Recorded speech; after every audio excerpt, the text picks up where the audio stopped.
फ्लिपकार्ट आज आम गोटे कौन गोटे आसी ऑनलाइन जोटा कि आम ऑर्डर कर फ्लिपकार्ट तो चलते आज अनबॉक्सिंग करवा देखा ता भर कौन अच्छी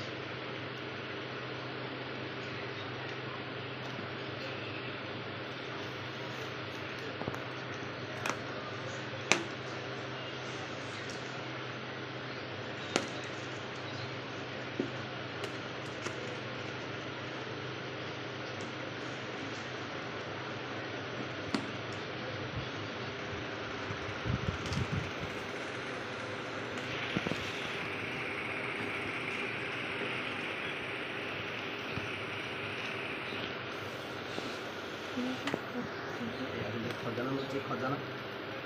खजाना को आम आस्ते आस्ते खोलदे एमती देखिपारे खजाना तार रूप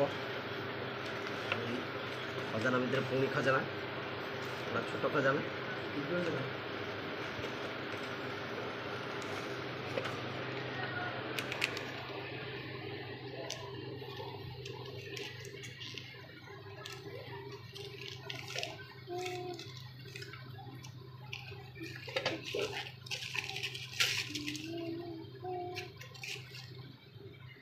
ए छुट्टिया ना मोटा आले देखियो छुट्टिया की मोटा मोटा की पतला हां बे मोटा वाला बे दे मोटा तो देखि पारते एटा होची आ गोटे कैंडल मोल्ड तो इथिरे हमर मोमबत्ती तैयारी हो तो देखि पारते केते मोटा यार फोटो देखि पारते मो आंगुली पस जाउ तो पाखापाखि 1.5 इंच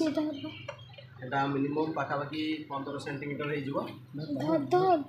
ता सहित यार जो मोटे अच्छी 1.5 सेंटीमीटर हो आज खोलिया या बंद